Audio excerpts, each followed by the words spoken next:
ایک آدمی ہمارے پاس مہدی کا دعویٰ کرتا ہے، اس کا دماغ خراب ہو گیا ہوگا، پاگل خانے میں بھجوائیں۔ مہدی مدینے میں پیدا ہوگا، وہاں تمہارے ملک میں تھوڑا پیدا ہوگا۔ حضور نے فرمایا کہ مہدی آئے گا، لیکن ما بین الرکنین، حجر اسود رکن ایمانی کے درمیان میں وہ اپنا اعلان کریں گے، اور فرمایا اس کا نام بھی میرے نام پر محمد ہوگا، باپ کا نام بھی عبداللہ ہوگا، والدہ کا نام بھی آمنہ ہوگا، اور میرے خاندان سے ہوگا۔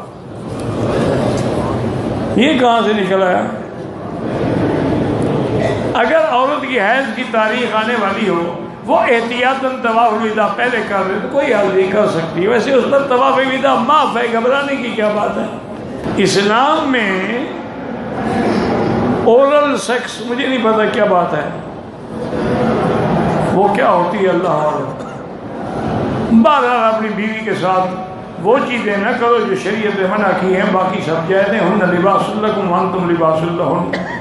کوئی آپ کی بیعت کرنا چاہے، میں نہ پیر ہوں نہ بزرگ ہوں، نہ مجھے کوئی مجاز ہوں، کسی بزرگ سے بیعت کرو۔ ایک عیسائی خاتون کو مسلمان کیا، ٹیلی فون میں نکاح کیا۔ ٹیلی فون میں نکاح نہیں ہوتا، نکاح کے وقت دونوں کا موجود ہونا ضروری ہوتا ہے، یا کم سے کم ایک کی طرف سے وکیل ہو۔ آپ دوبارہ علماء کو بلا کے نکاح کر لیں۔ حضرت شہادت عثمان کے بعد جو جنگیں ہوئی ہیں، حق پہ کون تھے؟ حق پہ حضرت علی تھے، لیکن دوسری جانب بھی اجتہاد خطا اجتہادی تھی، ان پر بھی کوئی گناہ نہیں ہے۔ کلن وعد اللہ الحسنی، اللہ نے سب سے جنت کا وعدہ کر دیا ہے۔ مدینہ پاک میں موت کی خواہش کرنا، بالکل یہ تو حضور کا حکم ہے، من استطاع منکم ان یموت فی المدینہ فلیمت، جو طاقت رکھتا ہو کہ موت مدینے میں آئے اس کو مدینے میں مرنا چاہیے۔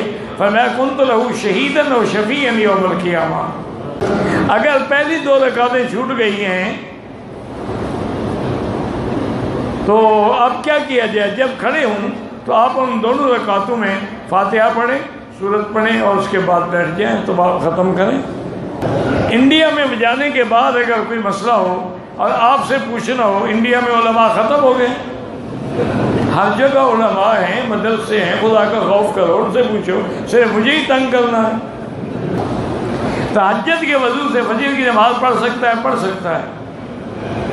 فجر کا جو وضو کیا ہے اشراق پڑھ سکتا ہے، ظہر تک ہر نماز پڑھ سکتا ہے۔ میرا بیٹا جو ہے بیمار ہے، اللہ شفا عطا فرمائے۔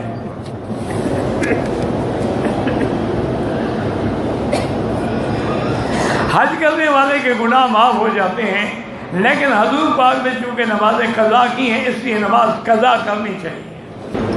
کسی کو ہم نے زکوٰۃ دی، اگر اس نے وہ پیسہ مسجد میں لگایا تو کوئی حرج نہیں۔ آپ زکوٰۃ غریب کو دیں، اب اس کی مرضی ہے جہاں لگائے۔ میں نے احرام کی حالت میں کنوں کھایا تھا، کوئی حرج نہیں، وہ اللہ نے خوشبو ڈالی ہے، بندوں نے تو نہیں ڈالی۔